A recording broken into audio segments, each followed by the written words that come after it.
Oi, kali ini saya akan menceritakan film Sakaratul Maut. Film ini merupakan film horor Indonesia dari sutradara Siddhartha Tata yang dikenal sebagai sutradara di balik sederet film horor populer seperti Waktu Maghrib dan Malam Mencabut Nyawa. Film ini mengisahkan misteri seorang yang sulit merenggang nyawa setelah mengalami koma akibat kecelakaan maut. Penasaran seperti apa ceritanya? Sebelum lanjut, jangan lupa like dan subscribe channel ini biar nggak ketinggalan video menarik lainnya. Tanpa lama-lama lagi, langsung saja kita masuk ke alur ceritanya. Film dimulai dengan tokoh utama bernama Retno, seorang gadis lulusan sarjana pendidikan yang harus merantau ke sebuah desa untuk menjadi guru. Orang tuanya sempat datang menjenguk dan melihat bahwa Retno baik-baik saja di sana. Ia tinggal bersama seorang pembantu bernama Indah. Indah memiliki anak bernama Ismi yang sedang sakit keras. Ibu Retno merasa iba dan menitipkan pesan agar Indah selalu menjaga Retno selama berada di desa. Sebelum pulang, orang tua Retno menyarankan agar Retno pindah dari kontrakan tersebut. Namun Retno merasa nyaman di tempat itu sehingga menolaknya. Hati-hati ya, Pak. Ya.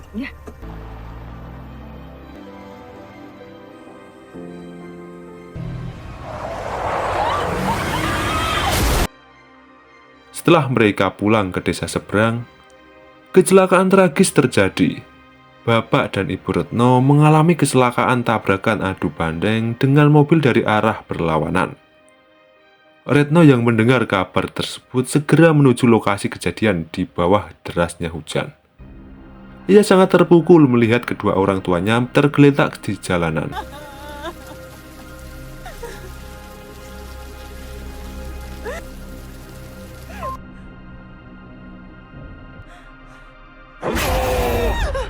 Namun tiba-tiba, bapaknya kembali bangun. Dan ternyata itu semua hanyalah mimpi buruk. Setelah terbangun, Retno merasa cemas dan pergi ke kamar Indah. Tak lama kemudian, pihak kepolisian datang membawa kabar duka bahwa kedua orang tuanya benar-benar mengalami kecelakaan pada malam sebelumnya dan telah dibawa ke rumah sakit. Di rumah sakit, Wati, kakak kandung Retno, sudah berada di sana. Mereka diberitahu bahwa hanya sang bapak yang selamat, sedangkan sang ibu meninggal dunia. Walau selamat, bapak dalam keadaan koma, berada di antara hidup dan mati dalam kondisi sakaratul maut. Wati merasa kondisi ayah mereka sudah sangat parah dan lebih baik dipulangkan saja karena perawatan di rumah sakit akan menghabiskan banyak biaya. Karena mereka tidak memiliki BPJS, ia khawatir tagihan akan semakin membengkak. Dengan berat hati, Retno pun menyetujui keputusan untuk membawa ayahnya mereka pulang ke rumah. Sesampainya di rumah, acara yasinan untuk almarhum ibu pun segera dilaksanakan. Banyak kerabat yang datang termasuk Bugiem, yang dahulu dikenal dekat dengan sang ayah. Ia terlihat sangat sedih saat melihat kondisi bapak yang memprihatinkan. Sementara itu, mulai terdengar obrolan tentang pembagian warisan. Tarjo, anak dari istri kedua bapak, mulai membahas warisan, yang membuat Wati marah. Di sisi lain, Wati sendiri sedang membutuhkan uang untuk menghidupi anak-anaknya, karena suaminya tidak bisa diandalkan. Konflik soal warisan pun mulai memanas dan merusak keharmonisan keluarga. Malam harinya, Bugiem yang tengah membaca Yasin di kamar melihat bapak tiba-tiba bangun dari koma.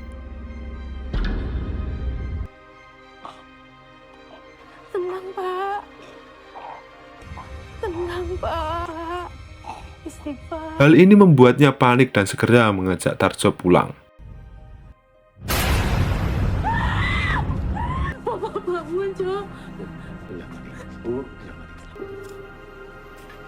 Keesokan harinya, jenazah ibu dimakamkan. Namun sepulang dari makam, Wati kembali sibuk mengurus surat tanah sebagai bagian dari warisan, meski bapak belum meninggal. Retno hanya bisa beristighfar melihat keluarganya semakin larut dalam urusan duniawi. Pada malam tahlilan berikutnya, Mah melihat sesuatu yang aneh di kamar bapak. Namun ketika didekati, tak ada apa-apa.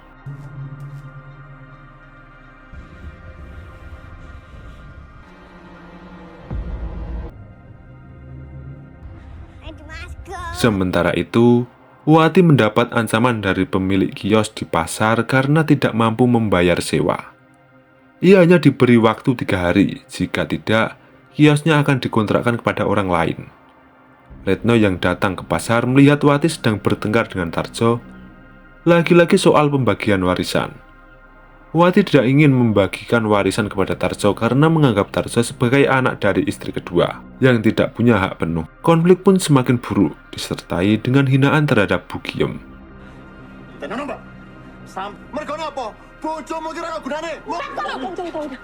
Malam harinya, Bugiem kedapatan masuk ke kamar bapak dan menyimpan jimat di bawah bantal. Hal ini membuat Wati semakin marah, mengira Bugiem berusaha mempercepat kematian ayah mereka agar bisa menguasai harta. Pertengkaran kembali terjadi dan menjadi bahan gunjingan para tetangga. Tak lama setelah itu, Wati juga bertengkar dengan suaminya di rumah.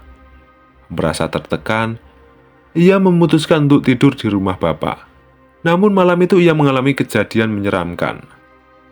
Bapak tiba-tiba terbangun dengan wajah merah, tampak kesulitan bernafas. Setelah dibantu berbaring kembali, Wati hendak keluar kamar.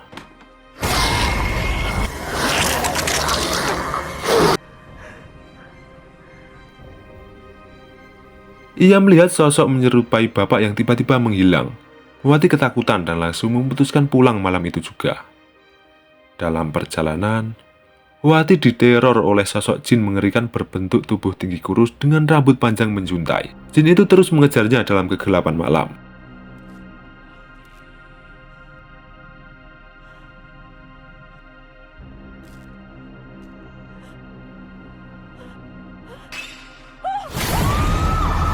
Keesokan paginya, Retno melihat album foto keluarga. Ia teringat masa lalu ketika kedua orang tuanya sering bertengkar karena bapak sering selingkuh. Retno kecil kala itu selalu ditenangkan oleh Wati. Tak lama, Retno mendapat kabar bahwa Wati ditemukan tewas di pinggir jalan dengan luka tusukan di perut. Sementara itu, kondisi Bugiem semakin parah. Dokter menyatakan penyakitnya sudah stadium lanjut dan kini Tarjo merawatnya dengan sepenuh hati. Namun setelah meneror Wati, jin menyeramkan kini mulai meneror Tarjo pula. Beberapa hari kemudian, polisi datang ke rumah Retno. Mereka mencurigai Tarjo sebagai pelaku pembunuhan Wati karena beberapa hari sebelumnya mereka pernah cekcok di pasar. Retno pun membenarkan bahwa pertengkaran tersebut memang terjadi. Polisi datang ke rumah Tarjo untuk menangkapnya atas tuduhan pembunuhan terhadap Wati. Dalam penggeledahan, mereka menemukan pisau bekas tusukan yang digunakan untuk membunuh Wati di dalam rumah Tarjo. Namun Tarjo menolak ditangkap dan melarikan diri. Kejar-kejaran antara polisi dan Tarjo pun terjadi. Tarjo kemudian bersembunyi di sebuah rawa-rawa hingga para polisi tidak dapat menemukannya.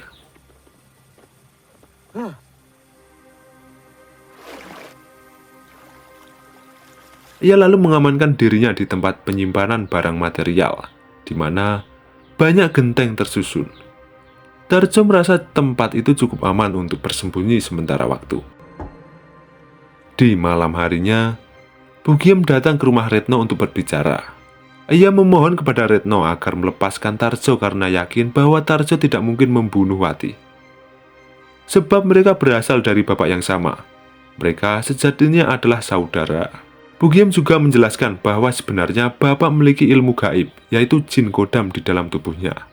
Jin tersebut bertugas melindungi bapak dari segala hal buruk selama hidupnya. Namun sekarang, keberadaan jin itulah yang membuat bapak sulit menghadapi sakaratul maut. Jimat yang sebelumnya Bugiem simpan di kamar bapak adalah upaya untuk melepaskan jin kodam tersebut terhadap tubuhnya.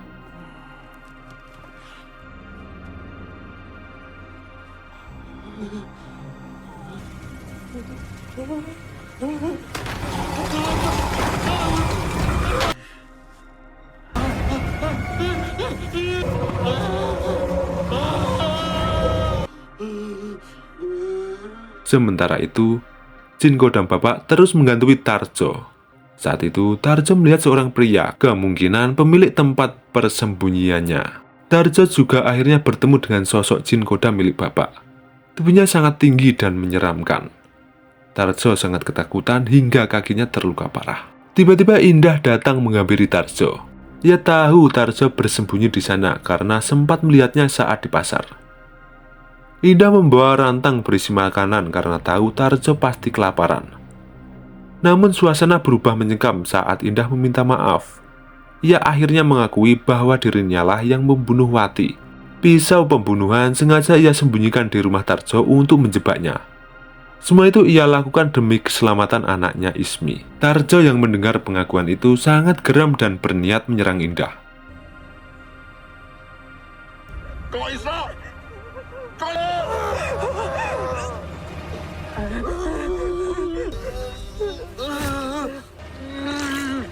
Namun ternyata nasi dalam rantang yang dibawa Indah sudah tercampur racun tikus. Tarjo pun keracunan dan meninggal seketika dengan mulut penuh busa. Retno menemukan jasad Tarjo dalam kondisi tak bernyawa. Malam harinya, Retno dan Ustadz Syafaat melakukan ritual untuk melepaskan jin kodam dari tubuh bapak. Ritual dilakukan di luar rumah. Ustadz Syafaat membacakan ayat-ayat suci, sementara Retno mengguyur tubuh bapak dari kepala hingga kaki. Ritual ini harus terus dilakukan hingga air di dalam gelas yang digunakan benar-benar surut.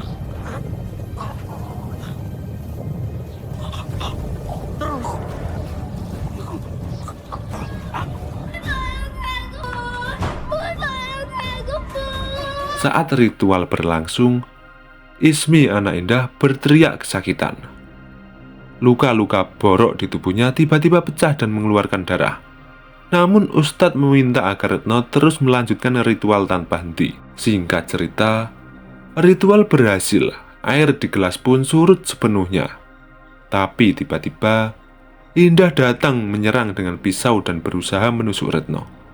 Namun tusukan itu justru mengenai perut Ustadz. Retno lalu mengungkapkan kebenaran yang selama ini tersembunyi. Ismi sebenarnya adalah anak kandung dari Pak Wiryo, hasil hubungan gelap dengan Indah yang saat itu masih menjadi pembantu di rumah mereka. Artinya, Ismi adalah adik kandung Retno. Dulu selain berselingkuh dengan Bugiem, Pak Wiryo juga berselingkuh dengan Indah. Perselingkuhan itu membuat Indah hamil. Istri sah Pak Wiryo merasa marah dan menyantet Indah serta anaknya. Namun dukun yang ditugaskan menyantet mengatakan bahwa Pak Wiryo memiliki jin. Akibatnya, santet itu tidak mempan dan malah berbalik menyerang. Istri Pak Wiryo kemudian menyuruh dukun untuk menyantet Ismi. Itulah sebabnya Ismi terus sakit dan tidak sembuh-sembuh. Pak Wiryo mengetahui bahwa itu adalah ulah santet dan berencana mencari cara memindahkan jin kodam dari tubuhnya ke Ismi agar santet tersebut bisa hilang. Namun sebelum sempat melakukannya, Pak Wiryo mengalami kecelakaan. Kini Indah hanya ingin agar jin kodam itu diwariskan ke Ismi agar penyakitnya sembuh. Untuk mewujudkan hal tersebut, Indah mulai membunuh semua anak Pak Wiryo satu persatu. Setelah Wati dan Tarjo tewas, kini giliran Retno. Kejar-kejaran antara Indah dan Retno pun terjadi. Layaknya dikejar oleh seorang psikopat.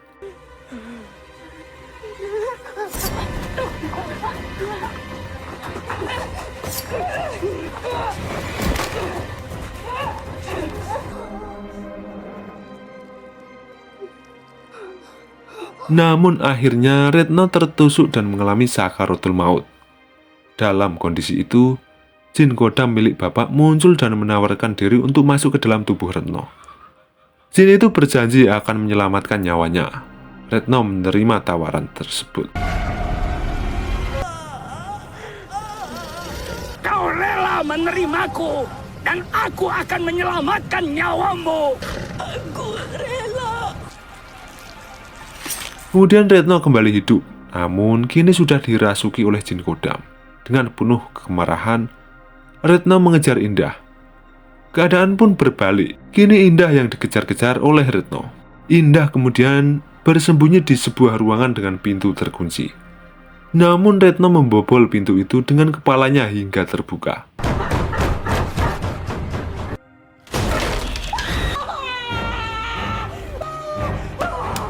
Saat Retno akan membunuh Indah, tiba-tiba terdengar teriakan Ismi.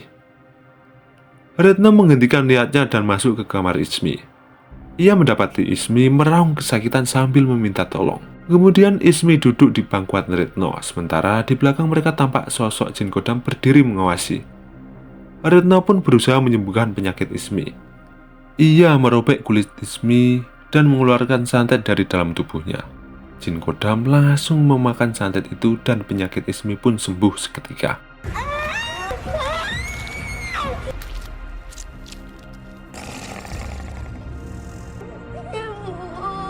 Retno tak jadi membunuh Indah karena masih memiliki hati nurani. Namun, Indah tetap harus bertanggung jawab atas semua perbuatannya. Polisi datang dan menangkapnya atas pembunuhan terhadap Wati dan Tarjo, serta upaya pembunuhan terhadap Retno dan Ustadz Syafaat. Indah pun harus dipisahkan dari anaknya. Meskipun begitu, ia tetap merasa bahagia karena Ismi telah sembuh. Dan film pun berakhir sampai di situ. Film ini pada dasarnya menceritakan soal perebutan warisan, namun bukan warisan berupa harta, melainkan sosok Jin Kodam. Sejak awal, Jin Kodam itu direncanakan diwariskan kepada anak tertua Pak Wiryo yaitu Wati. Namun Indah tidak ingin itu terjadi sehingga ia membunuh Wati. Ketika Jin Kodam mulai mendekati Tarjo, Indah pun membunuhnya juga. Hingga akhirnya Jin Kodam diwariskan kepada Retno. Retno menerimanya dan berhasil mengendalikan jin tersebut untuk menyelamatkan adiknya, Ismi. Sejak saat itu, Jin Kodam akan terus berada dalam tubuh Retno sebagai sosok pelindung. Segitu aja cerita kali ini, jangan lupa like dan subscribe channel ini biar nggak ketinggalan video menarik lainnya. Bye-bye.